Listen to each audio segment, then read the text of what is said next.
రకరకాల ఈ మధ్య సోషల్ మీడియాలో వస్తే సోషల్ మీడియాని నమ్ముకొని బతికే కొంతమంది ఉంటారు,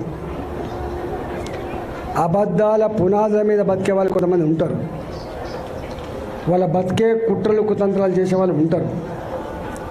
కానీ మనం దానికి విరుద్ధమైన సంస్కృతి నుంచి వచ్చిన వాళ్ళం. మనకు స్ట్రైట్ ఫైట్ తప్ప స్ట్రీట్ ఫైట్ రాదు. మనం ధీరంతో కొట్లాడతాం తప్ప కుట్రదాలతో కొట్లాడటం కాదు.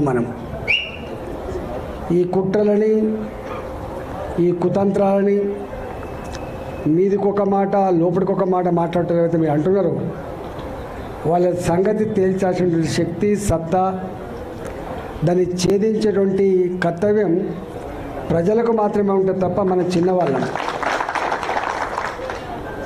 అనుకుంటారు ఇవన్నీ విషయాలు తెలుస్తాయా, గింతదాకా పోతుందా. కానీ కాలం చాలా గొప్పది.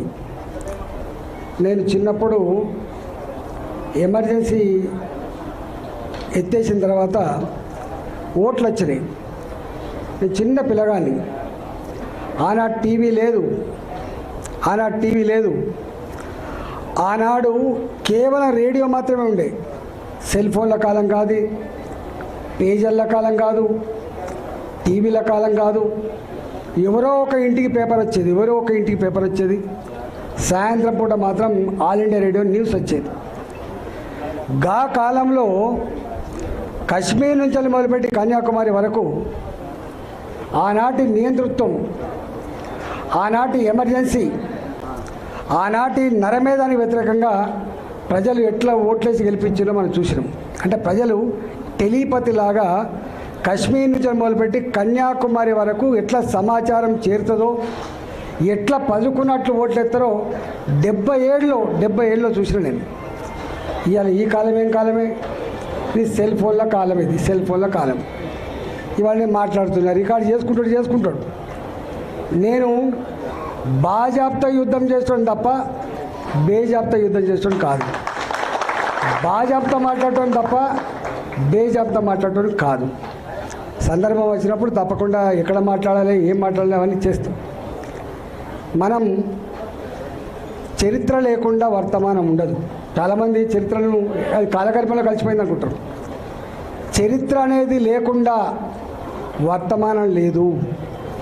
ఇవాళకి కూడా మనం 1947లో స్వతంత్రం వచ్చిందని చెప్పి ప్రతి సంవత్సరం సంబరాలు జరుపుకుంటూనే ఉన్నాం. కొన్ని వందల సంవత్సరాల కాలం పాటు కొన్ని లక్షల మంది భారత మాత ముద్దుబిడ్డలు ఆనాడు స్వేచ్ఛ కోసం, స్వతంత్రం కోసం, బానిస సంఖ్యలు బద్దలు కొట్టడం కోసం ఉరికంబాలెక్కిన వాళ్ళు ఉన్నారు. జైళ్ళలోనే మగ్గి చనిపోయిన వాళ్ళు ఉన్నారు. అనేక మంది తుపాకీ తూటాలకు బలైన వాళ్ళు కూడా ఉన్నారు. మనకు తెలుసు. ఆ చరిత్ర ఉంది కాబట్టే ఇవాళ మనం ఉన్నాం. చరిత్ర లేకపోతే ఇవాళ వర్తమానం లేదు. వర్తమానం లేకపోతే భవిష్యత్తు లేదు. కొంతమంది వెకిలిగాళ్ళు ఇంకెక్కడి తెలంగాణ ఉద్యమమే అంటారు. ఇవాల్టికి కూడా హుజురాబాద్ ప్రజానికానికి చిరస్థాయిగా వాళ్ళ గుండెల్లో నిలిచిపోయే సన్నివేశాలు తెలంగాణ ఉద్యమ ఘట్టాలు మాత్రమే. అది కమలాపూర్ నియోజకవర్గంలో, అది హుజురాబాద్ నియోజకవర్గం కావచ్చు. అనేక మంది ఇక్కడ ఉన్నారు.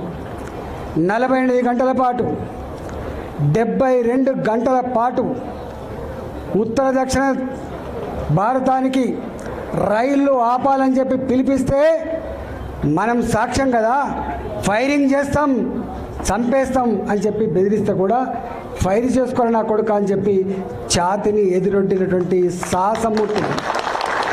సాహసమూర్తున్న గడ్డ హుజురాబాద్ అనేక త్యాగాలకు, చైతన్యానికి, ముక్కుసూటితనానికి మారుపేరుగా ఉన్న గడ్డ హుజురాబాద్ అడ్డా.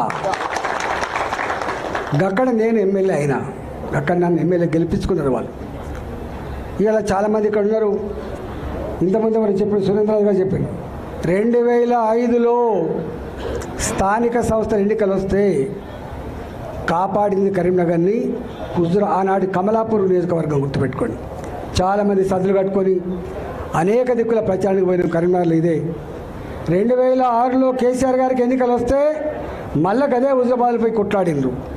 ఇవాళ ఒక్కటి కాదు, రెండు కాదు, తెలంగాణ వ్యాప్తంగా ఎక్కడ సాహసోపేతమైన ఉద్యమాలు